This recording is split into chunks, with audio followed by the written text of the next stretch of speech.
Mila, can you text Dave and tell him, see if he Yeah. can find that? Oh, he joined. We Great. got him. Yes, Are we here? Is it we're going to here. work? There's no more feedback. I think we're good. Well, let's make magic happen. Sounds good. I like the Lincoln picture in the background. That was nicely displayed. Oh, the Lincoln. Yeah, it's sweet. Back there. Thanks. My intern is here. Hey, intern. She's wanting to hear something exciting, so let's get some valuable content out of this from you for once, Meal. He's leaving. Everyone, thanks for coming. Thanks for watching the video. Hope you all really get something valuable out of this today. NewGradOptometry.com is about 2 months old now. We've got two fine gentlemen and ODs from Optometric Insights, Dave Kading and Mile Brujic. We are super excited to have them on and hope everyone enjoys. So we're going to go through some questions and get started. All right. First question we got for you guys. Why don't you give us a little idea of what it is that you do, and tell us about your kind of personal career and Optometric Insights. Meal, why don't you start? So I practice in Bowling Green, Ohio. I'm partner of a 4 or 3 location optometric practice in Northwest Ohio, Premier Vision Group, and I've been there since 2002. Graduated from the New England College of Optometry at that point and moved right there. And Dave and I actually started Optometric Insights about 1.5 to 2 years ago, but the concept for it came about much sooner or earlier than that. And we just wanted to we wanted to create a system that kept students engaged in career coaching topics, and we wanted to get students thinking about their futures and how they could be planning for their careers right now in school, so that when they graduate they're not kind of scrambling looking for stuff. They almost have things in place. And so Optometric Insights really became the conduit or the vehicle to do this. And really what we do is exactly what we career coaching for optometry students, and we have the good fortune of visiting about 10 schools every year to do that. Yeah, my name's Dave Kading, and I practice in Seattle, Washington, and I bought my practice in 2007, and I have a 2-location practice with my wife, Christy, and she and I own both practices. We also have an associate that works for us, and as Meal stated, the concept for Optometric Insight started before we actually joined forces and brought about the company, because we had been going to optometry schools doing this very thing, talking about ways that students can be more successful when they graduate, how to look at, the process of finding a job and finding your perfect job, and just kind of being realistic about what things would be like when all is said and done, and the 4 years of school and $350,000 in debt starts really rolling in. And it's been a lot of fun, and we've learned a lot along the way, and have met some really great students who are very anxious and excited for what it's going to be like when they graduate. That's awesome, guys, and you guys have done a fantastic job. I've heard wonderful things about it. Let's get into some good questions and help the 2014 graduating class succeed in their future endeavors. So what's the best way for a new graduate to get into private practice? Because we know that that's for a lot of people, they think that's more the fun, lucrative, best way to go in practice, which is debatable based on your personality. But how did you guys go about getting into that type of practicing regimen? Yeah, so I think one of the most important things, Matt, for students to be thinking about is how to actively engage in the process as opposed to making it a passive process. For example, it's very easy to sit back and hope that somebody will ask you or approach you with opportunities. Dave and I are both very active in our approaches and in our thought processes, so we try and make things happen. And the way you do that in private practice, in my mind, is to first of all figure out where you want to be and where you want to practice. And then ultimately it boils down to introducing yourself to private practitioners and getting the conversation going locally in the area that you think you want to be. Sometimes when you're in school and it's far away from where you're actually going to be wanting to practice, that can't be done face-to-face initially, so it requires phone calls and things like that. But when you have time off during the breaks, hopefully you can get in there and meet with people who may have opportunities or who may know about opportunities that exist. Got it. How about you, Dave? Yeah, I for once agree with Neil. It's I think the big part about it is being active, engaging, and not expecting things to come your way. And also, I think the big concept is to make sure that you don't start looking for a job the day that you graduate, or all of a sudden you've got one rotation left in your 4th year, and then you have to try to decide where you're going to go and what you're going to do. So are you involved in this thing or what? I am. I just can't stop thinking about your crazy hair. I apologize. I'm sorry. I couldn't tell who was talking. You or your hair. Continue. So doing things like figuring out where you're going to live is the first concept that we think is important, and then beyond figuring out where you're going to live, it's figuring out what type of practice you want to be in. And we don't always believe that people are going to be in their dream job within the first year that they graduate, but there's a lot that you can learn throughout the process of that. Neil ended up finding the perfect job for him as soon as he graduated optometry school. It took me about 3 years to find the practice that I ended up buying. And so don't think that it's going to be right away and perfect and that you're going to enter into private practice and own your own practice right away. But there's a lot that you can learn from other practitioners and having them mentor you through that. Getting involved in the AOA, your local state organization, and the local county organizations as well are ways that you can find a job. And then also just looking for the practitioners out there who are looking for associates. And you can do that a lot easier if you start forming those relationships years in advance as opposed to waiting until you're all of a sudden are in the community and looking for a job. Matt, Awesome. if I may interject too, I think I was going to ask you next. Yeah, I think this kind of leads to another question that we had right up here. Do you feel like many new graduates have inflated expectations for their first opportunity finishing up optometry school? And if so, what advice do you have to manage those expectations? Because I mean, I know a lot of students come out thinking they're going to have a certain opportunity or a certain salary or a certain lifestyle. So what's your advice on that? Yeah, I think the big concept there is to make sure that you understand what is realistic. And realistically, in your first 10 years, you're probably going to be making at the height $100,000, and that's kind of what some of the studies that have been out there. So that's from a financial perspective. But there's also getting a job right away and working 5 days a week. That's pretty rare to get those opportunities, particularly in a private practice setting. You may be able to find 5 days of work, but whether it's all in one place can be a difficult task.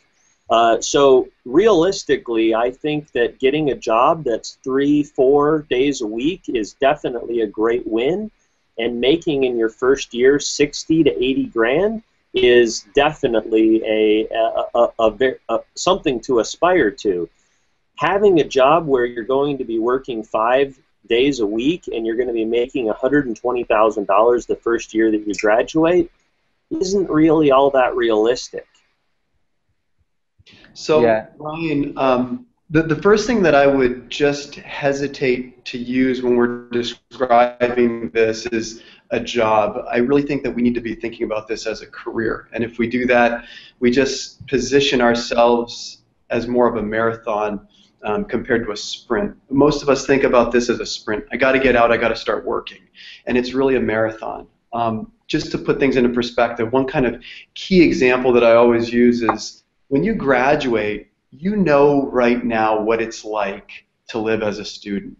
The best investment you can make after you graduate is to continue attempting to live like a student, even after you start making some money or start being paid for the services that you're providing.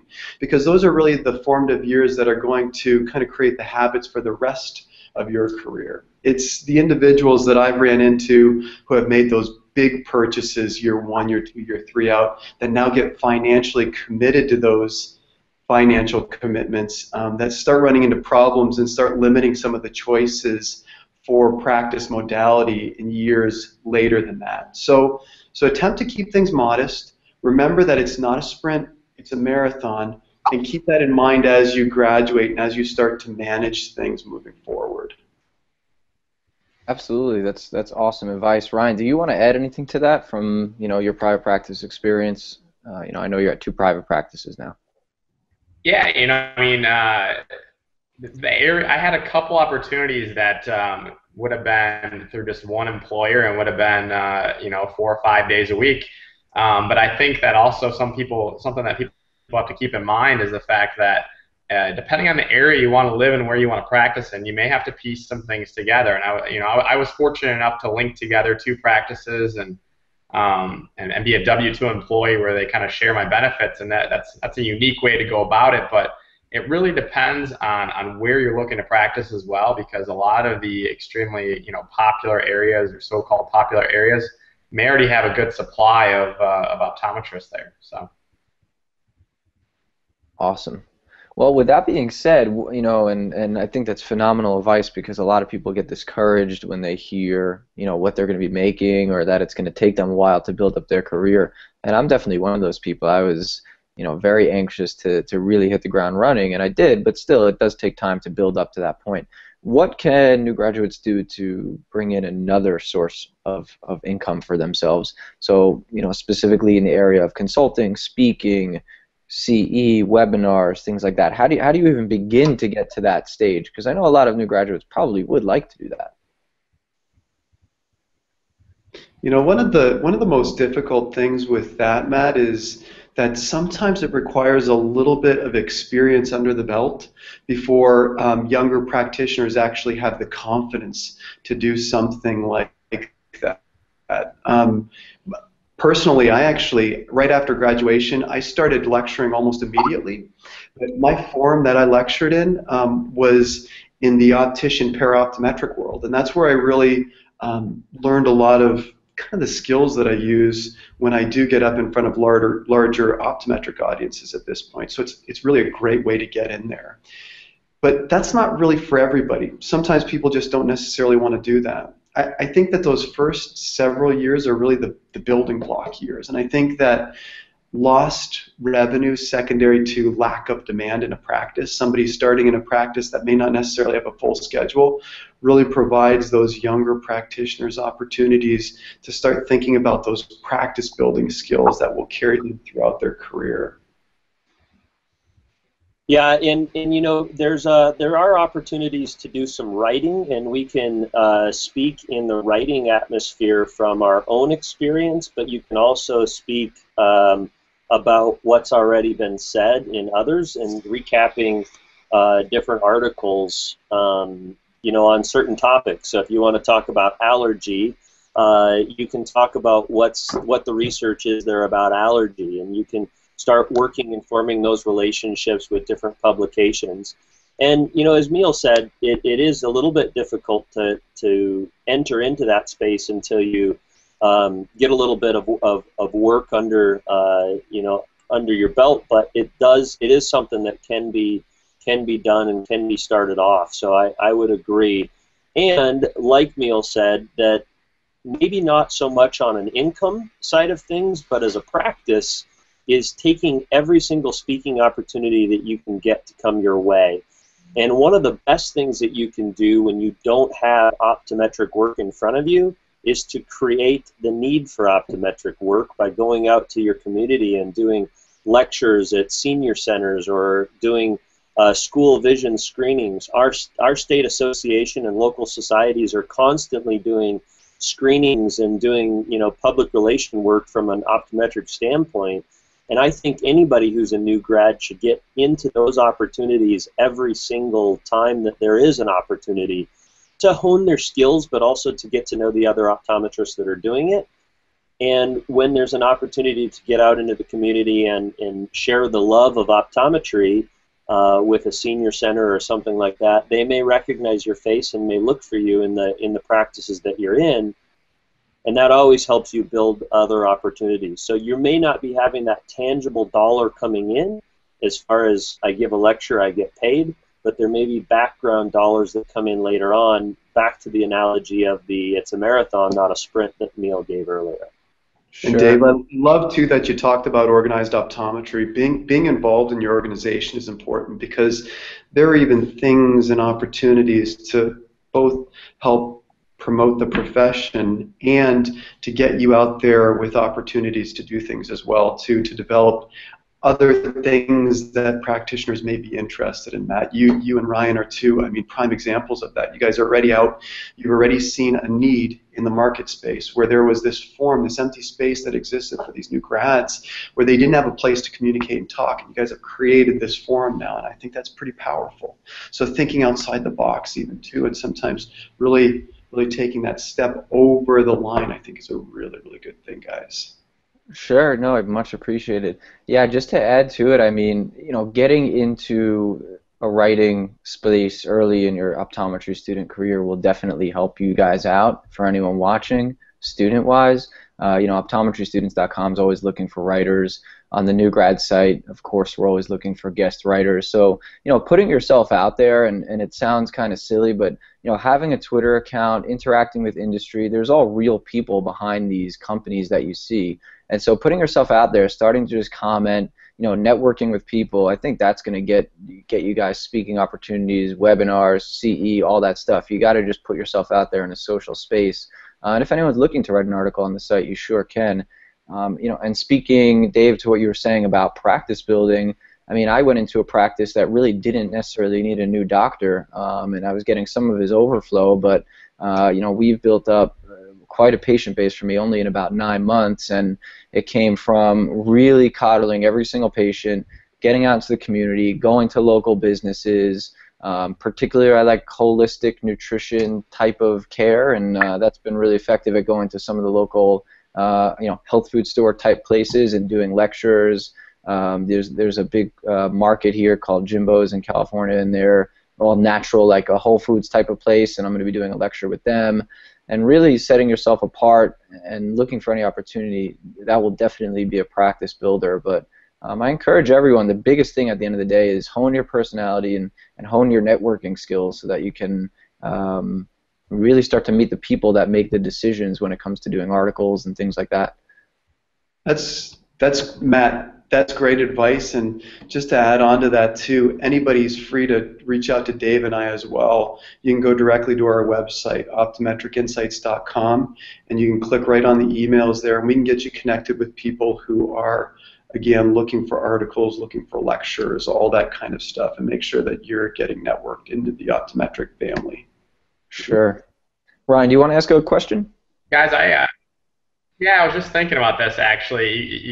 You had mentioned that the key is to kind of get your hands dirty, to get involved. So, you know, let's just say from graduation to your first 5 years out, what optometric involvements did you take on, and how much of a time commitment was this, and how did you kind of juggle your work-life balance? Because I know a lot of people, they're kind of, you know, sprinting towards the finish line, they're excited to graduate, and really all they're realizing is that they got a lot more work to go on from there. It's, you know, so. How did you guys kind of manage that work-life balance? Because a lot of people are excited to live after school. So. Yeah. The real work actually started after we graduated, and you know, the prime example of that is we both went into practice ownership within a couple years after graduation, and practice ownership is definitely not. It's not living so much in the first couple of years. There's a lot of work. There's some major benefits of being your own private practice owner, but there's a lot of work that goes to it. So we're done working when we actually close our eyes and go to bed at night, and we start working the moment our eyes open up. And but we love that, and that's, you know, there are a lot of benefits to it. But there's a lot of nights that, we may be spending, particularly in the first couple of years, we don't do it as much, at the office till 7, 8 o'clock at night, just doing additional work around the practice, getting it to be the way that we want it to be. And I think that's okay. And you bring up a really good point, Ryan, is that you want to balance that work-life balance. And if you have a family, that's a very different thing. But a lot of people, when they graduate, they don't have a family, and it's the perfect time to really work your tail off and get a lot of the work out of the way and get things lined up. And building your practice is definitely an important thing to do in those first couple of years. In addition to that, getting involved in local optometry, and I can't say that enough. That's a big thing. I just finished a presidency of the local society, and that was a 4-year commitment that I gave. So, that was 5 years of my life getting involved in the local society. But everybody knows me in the Seattle area from that type of society work. And if there's anybody who needs to do a dry eye or a specialty contact lenses, they know that they can go to me because they've got to know me over those 5 years.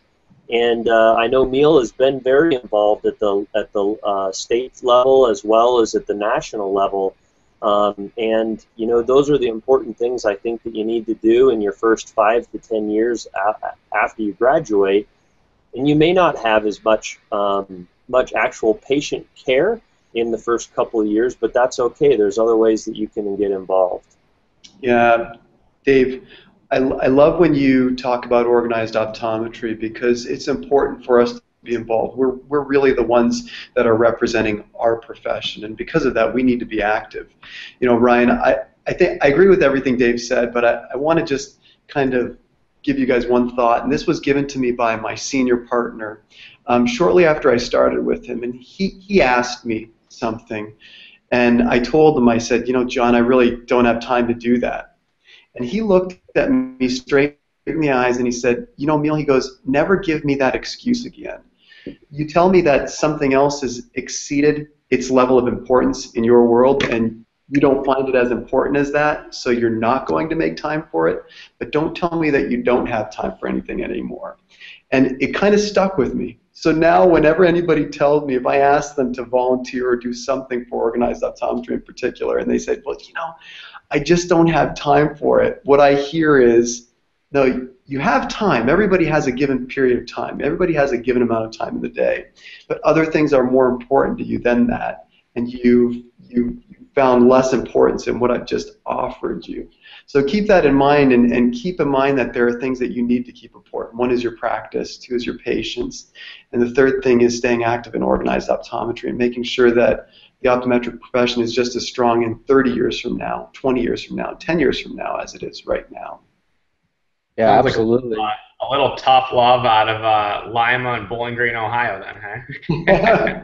Yeah, it is, right?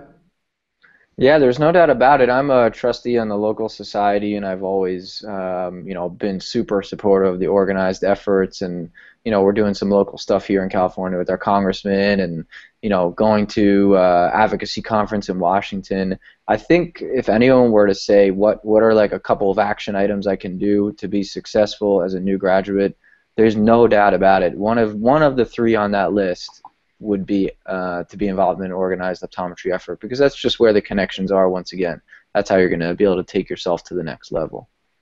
Agreed.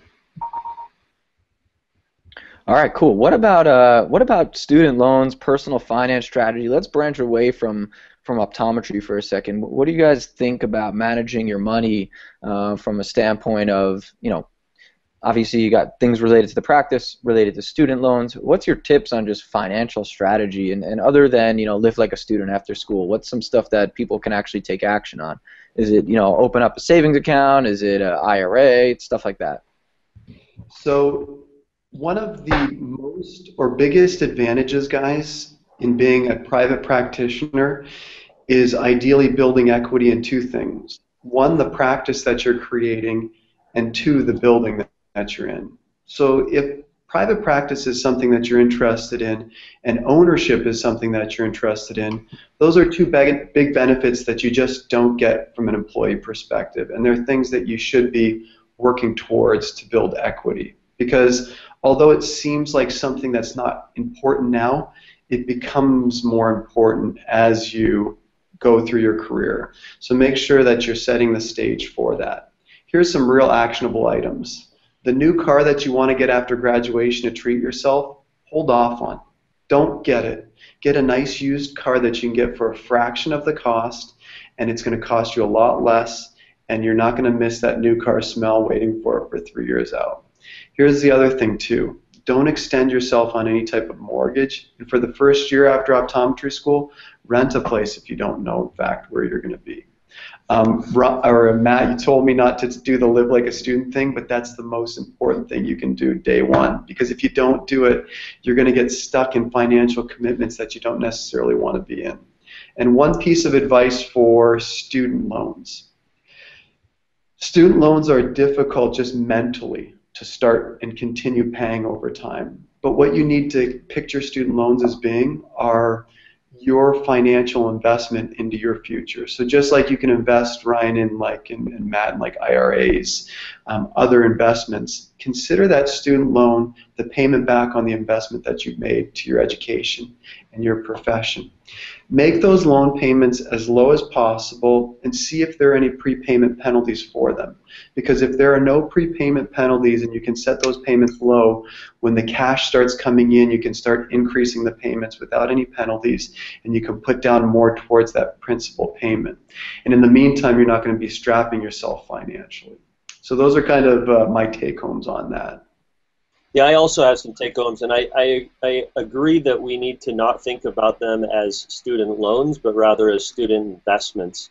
And if we think about our whole financial outcomes that we're looking for when we end the game, when we end the marathon, so to speak, student loans are a big part of that whole puzzle.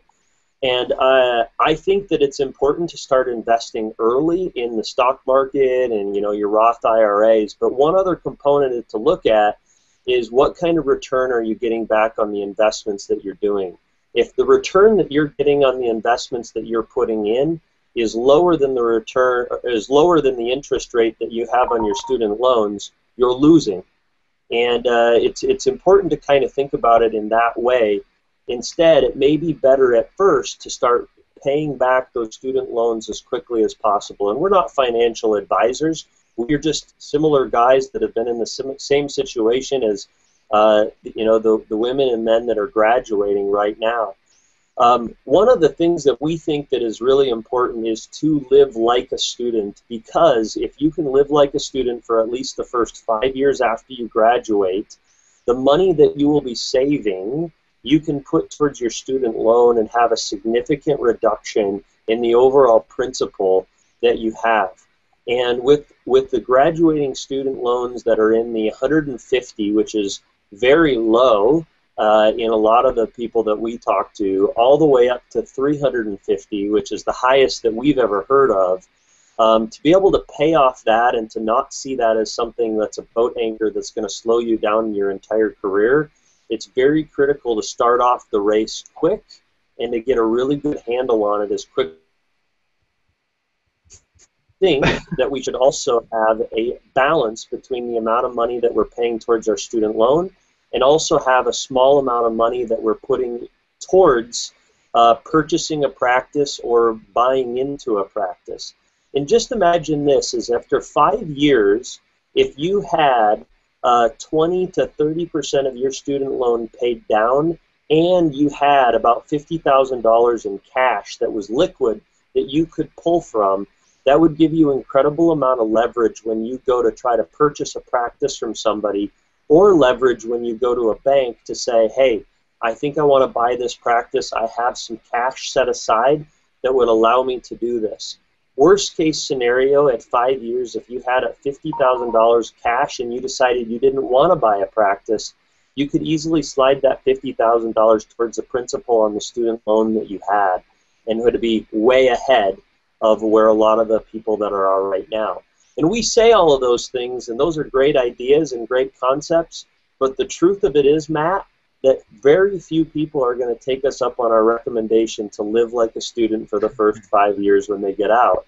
And as a result of that, very few people are going to have the luxury of having their loan that far down as well as their cash that far in advance at 5 years. So I put it out there as this is probably the best thing you could do, but in reality, very few people are going to do it. And there's going to be a lot of people that are going to go out and buy a brand new car as soon as they graduate, which, like Neil said, is one of the silliest things that you can do. Understood. Yeah, it's hard to take that type of advice. You know, a lot of us, including myself, feel like we are in some ways deserving of those types of things when we graduate. So, yeah, absolutely, very good advice for sure. You know, most student loans are set at about a 6.9% or so interest rate. It was interesting. I was on the phone with one of my loan companies today. It was a 5%er. And ideally, you know, the avalanche theory is you pay off your highest interest student loans first, and then go towards the lower ones. You end up saving more money that way. And I was on the phone with them, and they just said, hey, do you want to defer it? Because we'll give you another, you can give you up to 3 years where you don't have to pay it.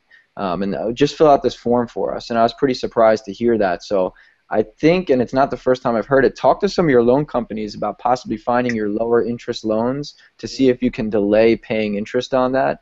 I think it's a fairly simple process, perhaps simpler than we all think. And what that'll allow you to do is put more money, at least for a certain amount of time, towards your higher interest loans, and hopefully save you guys some money. A good site, if you want to look into this, is unbury, unbury.me, M-E. And it's a very simple calculator. Just find your loans, enter the interest rates you've got, and enter principals and whatnot, and then it'll tell you the fastest way to kind of pay them off, and it'll explain it. So you could give that a try. You know, Matt, one other thing to kind of keep in mind, which is a good exercise, and I try to do this with all of the interns that work with me, is let's imagine that you are making $80,000 a year. What is your take-home going to be after Uncle Sam and your state takes their money out of that? Now you've got X amount of dollars. So even though you think you're making $80,000, what is your actual take-home from that? If you're going to be paying your minimum on your student loans, and we would recommend you pay more than your minimum, what does that then take that dollar amount down to? Now take out from that what you're going to be, you know, it's going to cost you to live each month. And it's very simple to see that living like a student is going to give you a much better return on your investment of your money than if you're going out and spending that money. The worst thing you can do is start building up credit card debt as soon as you get out of optometry school. That's one of the silliest things that you can do. But a good exercise is to actually take that amount of money. And we do that in each of the different states that we go into when we speak at the schools. Is we say, okay, you're making X amount of money. This is how much in taxes you're going to have come out of it. Approximate. They're not definite monies, but approximately. And that's a great exercise for people to go through. Sure. Yeah, there's a lot of advice on there on budgeting, and I think Mint.com everyone knows about. At the end of the day, there's so much that goes into this decision, but you have to be really on top of it. I mean, for me, I just had kind of a wake-up call last night where I was like, man, I really got to get back on this, and spent about 2 hours today just organizing finances and setting up a plan. So if anyone thinks it's going to be easy, you're totally mistaken. I mean, every month you should be putting a few hours towards managing your finances and making sure you're making the right decisions, talking to other people, looking up articles, make sure you're doing your taxes good, because if not, you're leaving money on the table. Yeah, I agree with all that, and it's good to have the right people on your team. So, like you said there, Matt, have a good accountant to help you with your taxes down the road. Financial advisors, different people that you can reach out to in general that can help you, to be fiscally responsible. Because at the end of the day, you're an optometrist. You have a lot of information in a certain area, and that's the eye. So, reach out to those people that have been trained and can assist you to how to properly manage your finances. If you guys don't mind, actually, I was hoping we could step back into just more of like a clinical approach question. But go ahead, Neil, real quick. I was just going to say, Rye, you're exactly right. Relying on licensed professionals for expertise in those areas is important, especially when it comes to tax advice and law advice. Don't think that you can Mickey Mouse around with that kind of stuff. You need the licensed professionals that are experts in those areas giving the advice, and I'm glad you said that, Ryan. Yep, very true. At first I was thinking of not hiring an attorney to do contracting-based stuff and just figuring it out myself, and same thing with accounting, and it just turned out to be a mess. And then when I got the quotes on those things, I realized they weren't that expensive anyway. And additionally, I bet you guys know someone who's a startup business law attorney and someone who's a startup and accountant who wants to get their name out there. So, tell them that you'll tell some patients about it and to give you a discount on their rate. And that's exactly what I did with both of those professionals there. You'll have to send me that the contact information for that not so expensive attorney, Matt, because I'm still His name is Danny Goodrich. He's based in California. He's a very smart guy. He practices right beside the not so expensive optometrist. So gentlemen, kind of gearing back towards our new graduate, people that are just finishing up third year, jumping into fourth year clinic. What steps can those third and fourth year clinicians take to prepare for the real world? I feel like a lot of times there's a lot of students that they feel like they have a good concept of what they're doing in school and clinically on externs, and then they hit the real world, and there's some times that can be frightening. So what steps can they take to best prepare themselves? Well, Ryan, we went over a few of these already. One is the networking, making sure that you're creating those networks and creating local buzz in the area, that you're interested in opportunities in the area. The other thing is setting the precedent for what the lifestyle is going to be like after graduation, so you know how to manage those debts. But from a clinical perspective, I would actually start formulating those 2 or 3 key bullet points that you're going to communicate about every single ocular condition on a repeated basis, so that you know that when somebody comes in and they're myopic, you know exactly the key take-homes that you're going to deliver every single time you see that myopic patient. The tricky part is staying passionate about it and staying engaged in that discussion even after you've done it 1,000 times. But that's really where professionalism comes in, that choice to say, you know what, I'm going to describe this in a passionate way, and I know that I've already described it 999 times to these other people. But this patient, this is the first time they're hearing it from me, and I always need to keep that in mind. So sometimes people talk about scripting, right? Where they say, yeah, create a little script for everything that you want to actually describe. And I'm not of the philosophy of that. I'm of the philosophy of create your 2 or 3 bullet points that you want to say about every condition and start practicing those and saying those out loud so that they become second nature. And they will evolve as you see more patients in your 4th year, and it'll even evolve as you start seeing patients in your real practice. But that'll give you the ability to confidently communicate this stuff to patients. One other thing that can be done is to understand good clinical practices when it comes to different conditions. Optometry school, we learn about glaucoma, and we learn about every single type of glaucoma that there may be. Well, primary open-angle glaucoma, as an example, is are y'all still there? Yep.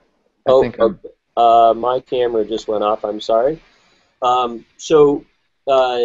Understanding the good clinical practices, and you can do that even through the AOA. They have a buildup of, this is what we should do for glaucoma, this is what we should do for diabetes, this is what we should do for XYZ conditions, and understand that even though you have been trained to treat all of these different things, make sure that you understand the groundwork and the basics of the things that you're going to see on a regular, everyday basis. I'll give 2 cents on the real world. Get ready, because it's not like what you think it is. Well, that was really helpful, Matt. Thank you. It's so different than what you think it is. But all I could say is, use your common sense out there and be innovative, because a lot of the old tricks don't really work. work towards your own strengths, work towards what your personality qualities are, work towards what your specialties are, and I wouldn't be afraid to hold back on really what you want to say to your future employer or to what you want to say to people in industry. I mean, put yourself out there and really let people know what you can bring to the table. Don't just let them kind of tell you what they think you should do, because they just won't say anything and you'll miss opportunities. So I know everyone on this call today is definitely a go-getter. So if I were to sum it up, the difference between optometry and the real world, if you want to bridge that gap, it's you got to be a go-getter. Agreed. Sweet. I know we wanted to. I'm actually going to be doing a talk at UCSD for a pre-optometry club in 30 minutes from now. We'll do a quick sign-off here. I definitely want to have you guys back on. Really sorry this got messed up. I don't know why that happened. It was very strange, but for sure on the next one we'll do a test run. I just didn't think with a Google product it would be that bad to start. So if anyone saw that hilarious stuff, not going to be going live. So, but anyway, Neil and Dave, thanks so much for coming on, guys. I want everyone to go check out their website. Give us a plug for that, guys. Neil, you want to give that to us? Yeah, absolutely. So, Matt, are we still filming? Yes, we are. So yeah, just Matt, Ryan, guys, thank you for having us on here. This was great. Certainly realize that Optometric Insights is a resource for you guys. We have a website, Facebook page, and guys, as soon as this is done, make sure that we get the link so we can put it on our Facebook page so that the students can actually see it and become engaged, and just make sure they understand the things that they're thinking, or understand and know what they should be thinking about right now in school. Yeah, one of the things that we try to do with our digital presence is we try to have very quick, short little tidbits, little factoids that we go out, and we do those through 2 to 3 minute little video clips. And we're in the process of creating a lot of that content right now so that we can have an increased presence in through our capture, which you can sign up for e-insights on our website, which is optometricinsights.com. And you can also link to us on Facebook or Twitter or LinkedIn. Any of those sort of sites will also connect you to us. And we also have a YouTube page where you can link in and see the video content and the digital content that we create. And all we want to do is be able to provide resources. Optometric Insights is a company, but we don't charge students for any of the services that we provide. So just realize that if you have a question or anything that you have, we would love to be a resource and help you in any way we can. Yeah, I definitely want everyone to check that stuff out, optometricinsights.com. They've got some phenomenal stuff out there, especially all the students watching. You can definitely have these guys come by our school. I know you guys have certain type of tour dates. Is that correct? We do, yeah. So we actually are scheduling the end of 2014 and 2015 coming up here in June. Awesome. So we're meeting, we're meeting with private practice leadership. So that's going to be fun. Great, great. Well, for sure, you guys know about newgradoptometry.com. Hopefully that's how you found this. We are going to be doing some fantastic content coming up in the near future. Of course, comment on the articles, because our whole team is watching them all the time and always ready to give you guys some advice back to your questions. Mila, are you going to be lecturing in Pittsburgh this weekend? Antonio wants to know on the comments here. Pittsburgh this weekend. No, this is the long weekend. So Got it. No, I'm sorry. I'm going to be in Pittsburgh on Thursday, though. Okay. Where are you going to be? Well, we don't want anyone to stalk you, but if you want, I'll text you. It's a it's a golf course just outside of Pittsburgh. Matt, I'm sorry, buddy. I don't even know what the golf course is. That's all right. No worries. Well, I hope you guys have a fantastic time out there. I'd love to have you guys back and do a legitimate, nice 1 hour without any weird mess ups, because that was so funny. But are you guys willing to do maybe in a month or so? We'll have you back on and we'll do it a little smoother. Yeah, absolutely, guys. Yeah, all right, appreciate cool. you guys hanging in there. That was awesome. It was good to see you both. Yeah, you bet. It was good seeing you. Thanks a lot, fellas. No problem. I'll get you guys the link soon, okay? Great. And guys, hey, keep up the good work. You guys are doing awesome stuff, okay? Great for you guys, great for the profession. So keep up the good work, okay, guys? Thanks so much for coming on. Appreciate it. Thanks, guys. Take care. Yeah.